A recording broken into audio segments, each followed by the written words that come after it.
की जो आज गिरावट हुई है, जो कुटाई हुई है, बहुत ही ज़बरदस्त हुई है। ये इस तरीके से लग रहा है कि आज जो हुई है सेलिंग, वो इंस्टीट्यूशन की तरफ से हुई है और वैसे भी बेरिश थे, लोगों ने भी माल बेचा है, इंस्टीट्यूशन ने बहुत ज़्यादा माल बेचा है, जो धीरे-धीरे निफ्टी 1.63% डाउन हो गया 900 और 394 पॉइंट फिसल करके नहीं, जो इसकी क्लोजिंग आई है निफ्टी की, वो 23,886 की आई है, जो कि बहुत ही आज गिरावट हुई है।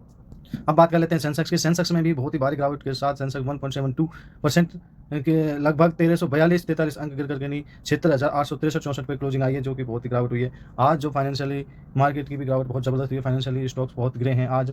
बैंक निफ्टी भी 1215 पॉइंट गिरावट के साथ में लगभग 55,735 अंक की क्लोजिंग आई है, 2.13%, यानी इंडेक्स ही 2.2% गिर गया है। बहुत ही भयानक गिरावट आई आज। इसमें आज बैंक के शेयर बहुत गिरे हैं, बिकॉज़ जो ईरान के जो भी मंत्री हैं, उन्होंने एक जवाब दे दिया कि हम बैंक और आर्थिक संस्थानों पर हमला करेंगे।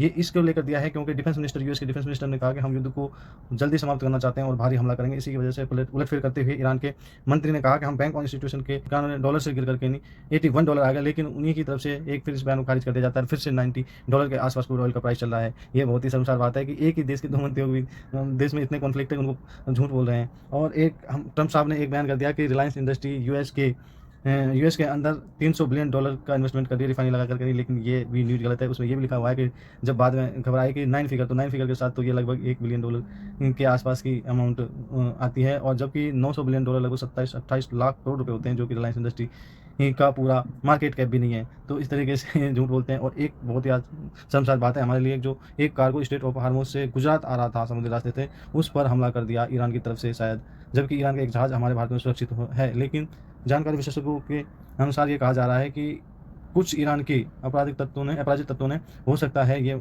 हमला कर दिया हो।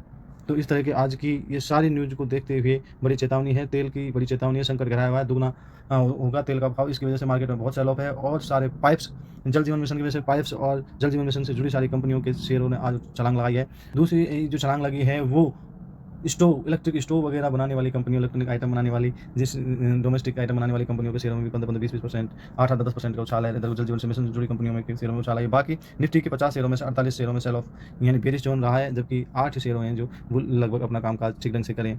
तो इस तरीके से अब इंस्टीट्यूशन के कब्जे में, बियर जोन के कब्जे में आ गया मार्केट, और गिरावट के लिए बहुत ही भयानक स्थिति बनी। Thank you for watching this video. आगे भी हम आपको इस तरह के अपडेट देंगे, इसलिए इस चैनल से जुड़े रहें और गाइज चैनल को सब्सक्राइब करें, लाइक करें, मोटिवेशन मिलता है जैसे मेरे। Thank you for watching.